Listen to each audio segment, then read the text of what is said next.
రామానందిత రండి.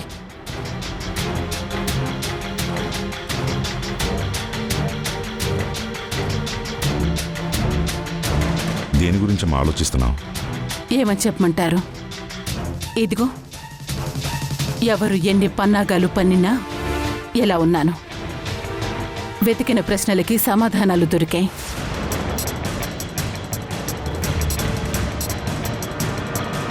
నాకు నేనుగా వెతికిన సమాధానాలు.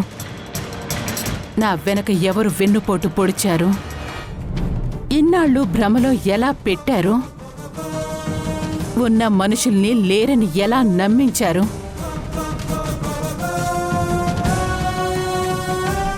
లేని వాళ్ళని మంచి వాళ్ళని ఎలా సృష్టించారు అని నేనుగా వెతికి తెలుసుకున్నాను. ఇప్పుడు కూడా నువ్వు విన్నవే నమ్ముతున్నావు, నిజాలు కాదు. చూసావా నందిత, తప్పు చేసావన్న భయం వాళ్ళ కళ్ళలో కనపట్లేదు, పైగా సమర్థించుకుంటున్నారు. ఇక వీళ్ళు చేసిన తప్పుని సమర్థించుకోవడం మాత్రమే చేయగలరు దాస్. ఇక నన్ను ఎవ్వరూ ఏమీ చేయలేరు. నాకు మీరున్నారు.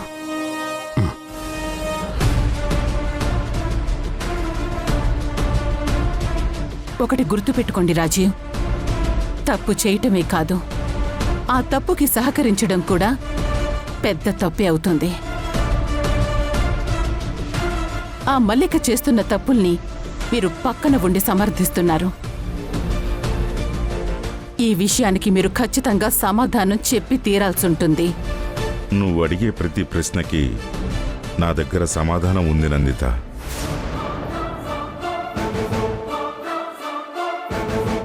కాకపోతే నువ్వు వినాల్సిన సమాధానం లేదంతే. పర్వాలేదు, కొంచెం టైం పట్టినా చివరికి అన్నీ తెలుసుకుంటావు. ఇంకా నన్ను నమ్మించాలని ప్రయత్నిస్తున్నారా రాజీవ్? దేవుడున్నాడు, అందుకే నా ప్రశ్నలకి సమాధానాలు దొరికాయి. అవును, నిజంగానే దేవుడు ఉన్నాడు నందిత. కాకపోతే ఈసారి అడిగేటప్పుడు కొంచెం క్లారిటీతో అడుగు.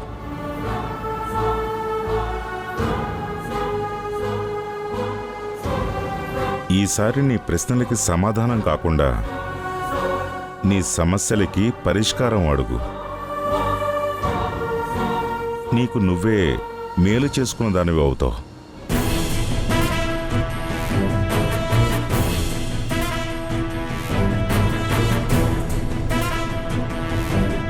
అప్పటి వరకు మల్లికనే నీకున్న ఒకే ఒక్క ఆసరాన్ని గుర్తుపెట్టుకో.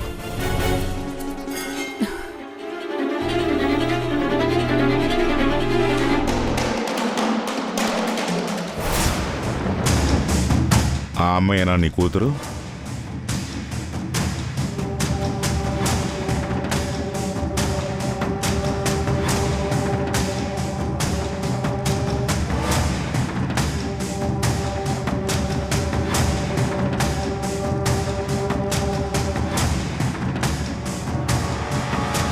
చూసావా నందిత, వాళ్ళకి నేను సమస్య అంట. మళ్ళీ వాళ్ళు మనల్ని ఏం చేస్తారో. మనతో పాటు ఇప్పుడు మనల్ని నమ్ముకొని ఇంకో 2 ప్రాణాలున్నాయి. ఆ నందిత అప్పుడు గుడ్డిగా నమ్మి మోసపోయింది. ఈ నందిత మోసం గురించి పూర్తిగా తెలుసుకొని బయటపడింది. ఇక నా యుద్ధం నా బిడ్డ కోసమే చేస్తాను. దానికి ఇంటి ద్వారా మళ్ళీ అన్యాయం జరగనివ్వను.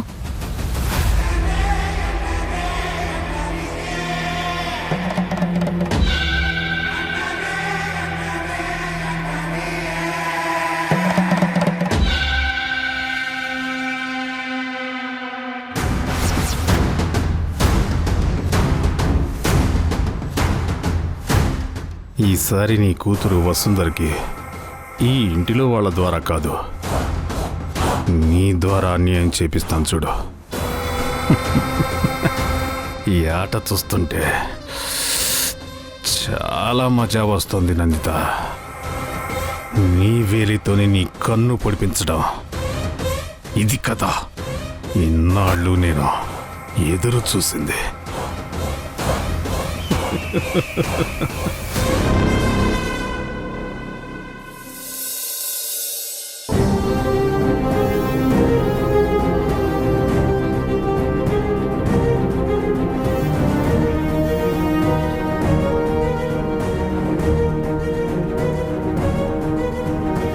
అంశు అంశు దేనికంత కంగారు పడుతున్నావు? ఎప్పుడు ఎందుకలా భయపడుతూ ఉంటావు? ఏమైంది? నాకు భయం. భయమా? భయం దేనికి నాన్న? ఎవరిని చూసి? అది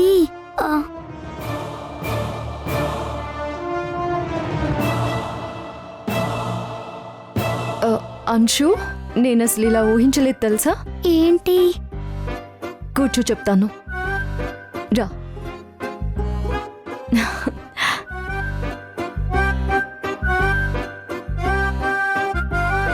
నువ్వు చాలా ధైర్యం ఉన్నదానివి అనుకున్నాను.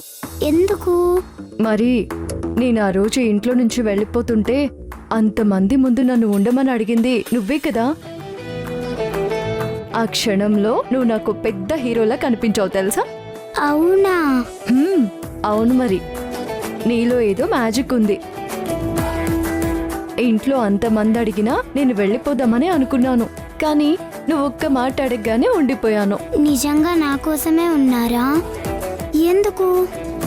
ఏమో నాకు తెలీదు, నీకోసం ఉండాలనిపించింది. అదే కదా నీ మ్యాజిక్ అంటే. అయితే నువ్వు నా ఫ్రెండువా? మరి ఫ్రెండ్గా ఉండనిస్తావా? మరి ఉండనిస్తాను. మరి ఫ్రెండ్ అంటే పేరు పెట్టి పిలవాలి కదా. మా ఊర్లో కూడా నీ వయసు వాళ్ళే నా ఫ్రెండ్స్ ఉన్నారు. వాళ్ళందరూ నన్ను వసుంధరా అని పిలుస్తారు. అవునా? మరి నేను కూడా మీ వాళ్ళు పిలిచినట్టు వసువు అని పిలవనా? అయితే ఒక కండిషన్. కండిషనా? అవును, మరి అలా పిలవాలంటే అందరినీ ఒప్పుకోను కదా. నాతో అన్నీ షేర్ చేసుకునే వాళ్ళని, ఏది కావాలన్నా డైరెక్ట్గా వచ్చి వసు ఇది ఇవ్వు అని అడిగే వాళ్ళని మాత్రమే అలా పిలవనిస్తాను. నిజమా? నిజం. మరి ఫ్రెండ్స్ అన్నాక అన్నీ చెప్పుకోవాలి కదా. ఇందాక నువ్వు వచ్చి మళ్ళీ ఎందుకు వెళ్ళిపోతున్నావు చెప్పు. అది కొంచెం ఆకలేసింది వసు. కొంచెమేనా? కాదు, బాగా ఆకలేసింది. ఏం తింటావు? ఏదైనా పర్వాలేదు. సరే, నీకు వేడివేడి దోశలు వేసి పెడతాను, తిందువు గాని. వేడివేడిగానా? అవును, పద లే.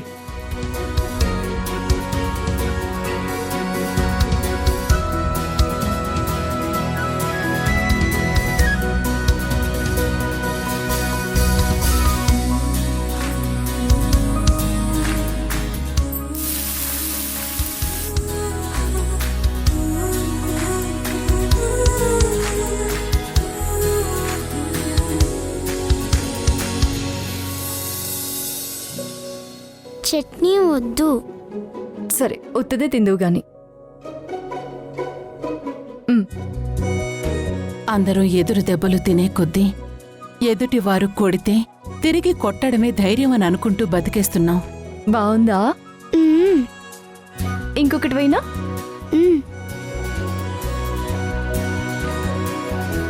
కానీ నీకు మాత్రం ఎదుటి వారిలో ఉన్న భయాన్ని ప్రేమతో జయించడమే తెలుసు. పరిస్థితులు ఎంత కఠినంగా ఉన్నా, మనుషులు ఎంతగా విమర్శిస్తున్నా, ద్వేషాన్ని కూడా ప్రేమతో కడిగేసే నీ స్వచ్ఛమైన మనసు ఎప్పటికీ ఇలాగే ఉండాలి వసుంధర.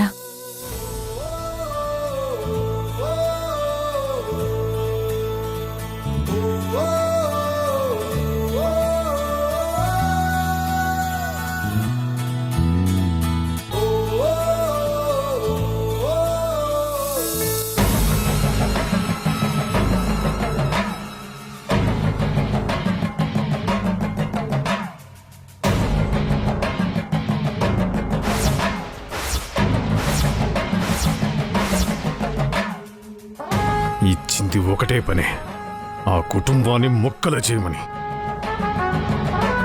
అందుకు తగ్గట్టే డిఎన్ఏ రిపోర్ట్ కూడా ఫోర్జరీ చేసి నీ చేతిలో పెట్టాను. అయినా సరే ఇంకా అక్కడ కూర్చొని సోజ్యం చూస్తున్నావా? అసలు నువ్వు దిలీప్ కూతురువేనా? అసలు ఆ రక్తం నీలో ఉందా? వాడు జైల్లో నీకిచ్చిన ఎలివేషన్ చూసి ఇంకా నిన్ను తోపు తురుము అనుకున్నాను. హలో, చాలు చాలు, కొంచెం గ్యాప్ ఇవ్వండి. మాటలు మరి కోటలు దాటుతున్నాయి. ఏదో డబ్బులు ఎక్కువ వస్తాయి కదా అని ఈ డ్రామా కొప్పుకున్నాను. లేకపోతే నా పాటికి నేను కొడైకెనాల్లో బాగా డబ్బున్న వాళ్ళని ట్రాప్ చేసి వాళ్ళ వీడియోలతో బ్లాక్మెయిల్ చేస్తూ హాయిగా బతికేసేదాన్ని. జైల్లో ఎవరి నుండో మీరు కాపాడారని మా నాన్న తమ్మరిని ఇంటికి తెస్తే మీ మాటల్లో మల్లికా కొడుకు ధ్రువప్రతాప్ బాగా డబ్బున్నవాడని తెలిసింది. మీ పగ కోసం నన్ను వాళ్ళ ఇంటికి పంపించి యాక్ట్ చేయమని చెప్పారు. బాగా డబ్బున్నవాడు దొరికాడు కదా అనుకున్నాను. మీరు ఎక్కువ డబ్బులు ఇస్తాను, మీరు చెప్పినట్టు చేయనుకుంటూ ఇక్కడికి పంపించారు. ఇక్కడికి వచ్చినప్పటి నుంచి చేతిలో డబ్బులు ఆడడం లేదు. ఆయన ఏదో నాన్న చెప్పాడు కదా అని ఇక్కడున్నా. ఈ చిరాక్కి తోడు ఆ పిల్ల దరిద్రం ఒకటి నాకు. ఆ మందుల వాసన భరించలేకపోతున్నాను. మరి ప్లాన్ విన్నప్పుడు ఇది చాలా చిన్న విషయం, మ్యాగీ చేసినంత ఈజీగా చేసేస్తానో? ముందు నేను అలానే అనుకున్నాను, కానీ ఇదేమీ వర్కౌట్ అవ్వడం లేదు. నాకు పిక్చర్ క్లియర్గా కనబడుతోంది.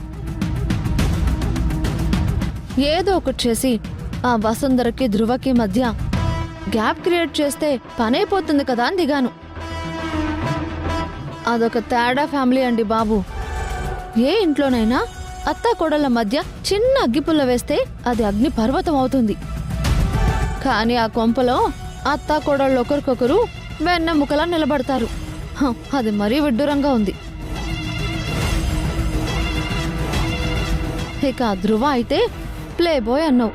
కనీసం అటు నుండైనా నరుక్కు రావడం ఈజీ అవుతుందేమో అనుకున్నాను. కానీ పొద్దున్న లేస్తే చాలు వసుంధర నామజపం చేస్తూ ఉంటాడు. వసుంధర నన్ను నమ్ము, వసుంధర నన్ను చూడు అనుకుంటూ వసుంధర ఎటు వెళ్తే అటు తోకలా తిరుగుతూనే ఉంటాడు. బయట అందరినీ బాగానే డీల్ చేస్తాడు, కానీ ఆ పెళ్ళం కళ్ళ ముందుకు రాగానే ఆ ఇసులా కరిగిపోతాడు. వాళ్ళందరూ ఆ సీతమ్మ వాకిట్లో సినిమాల చెట్టు ఫ్యామిలీలాగా తెగ ప్రేమలు కురిపించేసుకుంటున్నారు. మనిషి అంటేనే మంచోడన్నట్టు అందరూ ఉంటారు. వాళ్ళని విడదీయడం నా వల్ల కాదు స్వామి. అప్పట్లో ఆ నందిత కూడా అంతే. ఆ కుటుంబం మీద వాళ్ళ అన్నయ్య ప్రతాప్ మీద ఈగ కూడా వాళ్ళు ఇచ్చేది కాదు. ఆ ఆస్తి అంతస్తు మీద ఆ ముద్దుకి అస్సలు ఆశ ఉండేది కాదు. ఉన్న దాంట్లో తృప్తిగా బతకడం తప్ప ఏమీ తెలియని వెర్రి బాగుంది. దేని మీద ఆశ చూపించి వాళ్ళని విడగొట్టాలో అప్పట్లో నాకు అర్థమయ్యేది కాదు. గొప్పగా బతకడం చేత కాని దద్దమ్మలు అనుకుంటా ఈ అమ్మా కూతుర్లు. ఇప్పుడు మన ప్లాన్ ఏంటి మరి?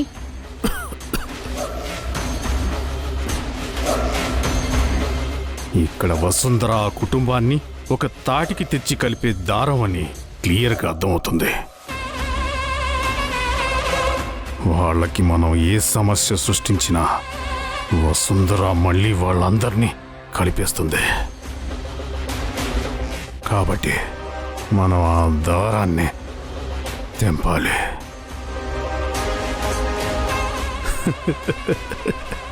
అప్పుడే మన పని సులువు అవుతుంది. అది అవుతుందంటావా? మనల్ని నమ్మడానికి అక్కడ ఎవరూ సిద్ధంగా లేరు కదా. నందిత ఉంది కదా. నందితని తన అన్నయ్య డబ్బు కోసం ఇదంతా చేశాడని నమ్మేలా చేశాం కాబట్టి వాళ్ళ మధ్య ఈ దూరం వచ్చింది.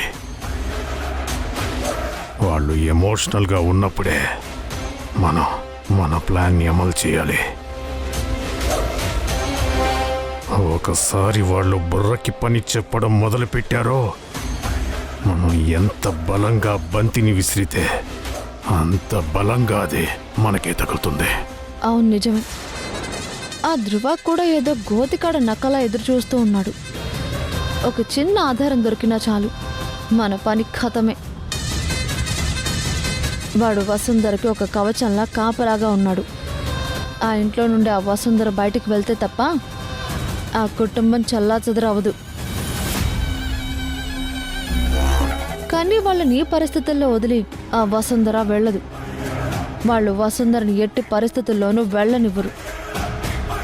ఆ వసుంధర అనే కంచుకోటను కుదుళ్లతో సహా కదపాలంటే నందిత మనసులో విషం నింపాలి.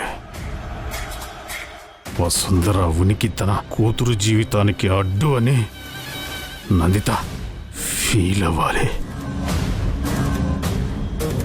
వసుంధరని ఆ ఇంట్లో నుంచి వెళ్ళిపోమని నందిత చేతే చెప్పించాలి. ఏంటి జోక్ చేస్తున్నారా? అయినా ఆవిడెందుకు చెప్తారు? అందరికంటే వసుంధరని అన్కండిషనల్గా ప్రేమించేది ఆవిడే. జరిగేవి చెప్పండి. మరి మనం ఇక్కడ ఉన్నది ఎందుకో? అలా జరిగేలా చేయడానికే కదా. కోటని బద్దలు కొట్టలేనప్పుడు కోట తలుపు తాళాలను తీసుకుంటే సరిపోతుంది కదా. ఆ నందిత ప్రేమే వసుంధరకి శాపంగా మారాలి. అదే నా అసలు సిసలు ప్లాన్.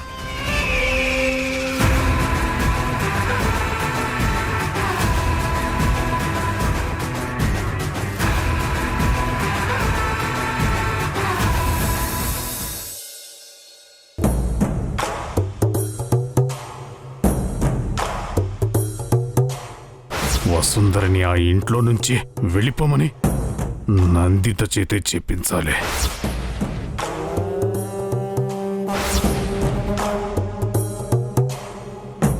నువ్వు వెళ్ళొద్దు వసు.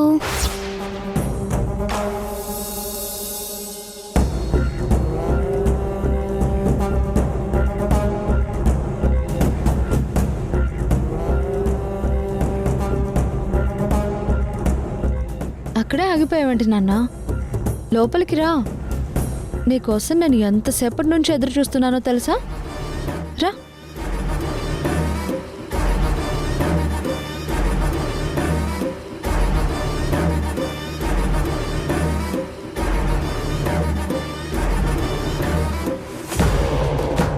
ఏంటే ఈరోజు వసుంధర అంటే ప్రేమలో పడిపోయి నన్ను మర్చిపోయావా? నేనేం చేశానండి? మీరు చెప్పినట్టే ఏడ్చాను కదా. నీకు ఈ మధ్య బాగానే బుద్ధి గడ్డి తింటుంది.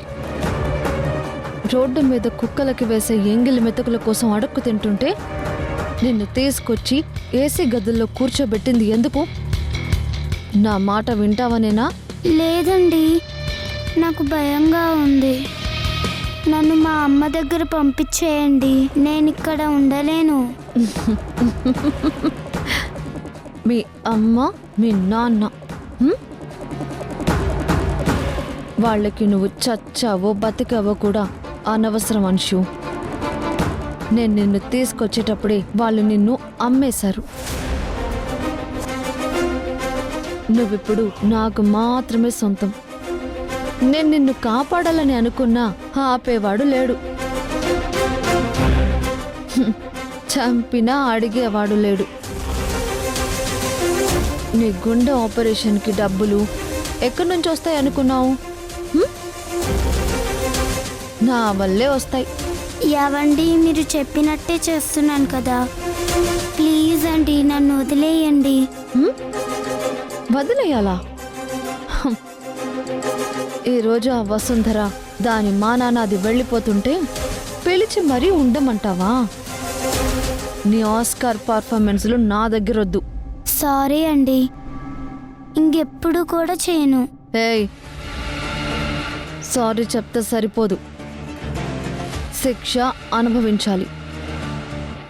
ఈ రాత్రంతా నువ్వు ఆ గోడకి నిలబడి ఉండాలి. ఒక్క అడుగు అటు ఇటు వేసినా నిన్ను మళ్ళీ ఆ చీకటి గదిలో పడేస్తాను. ఆ చీకట్లో భయానికి నీ గుండె ఆగిపోయినా ఆశ్చర్యం లేదు. ఎవ్వరూ నిన్ను పట్టించుకోరు. వద్దండి, వద్దు, మీరు చెప్పినట్టే చేస్తాను. నేను నిలబడతానండి. వెళ్ళు.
ఏంటి, ఆకలేస్తుందా?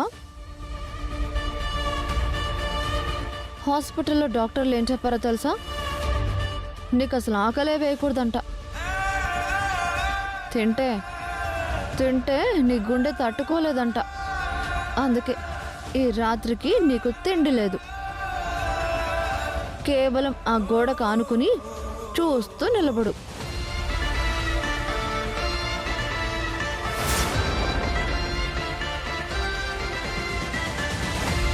వసుంధర సెల్ఫీ కాంటెస్ట్ విజేత ఏప్రిల్ 29 విజేత పెచ్చేటి భార్గవి, గోపాలపురం, తూర్పు గోదావరి జిల్లా. బహుమతి అందిస్తున్నవారు తుమిడి బ్రదర్స్, విశాఖపట్నం. మీరందరూ కలిసి ఇలా చేసింది, నా భర్తని నా బిడ్డని నాకు కాకుండా చేసింది డబ్బు కోసమా? అది కాదు నందిత, ఈ దాసు. మల్లిక, దాసేంటి దాసు? నా భర్త. మర్యాదివ్వు. నందిత, నీకు వీడి గురించే తెలీదు. మల్లిక, ఇంకోసారి నా భర్తని వాడు వీడు అన్నావంటే నిన్ను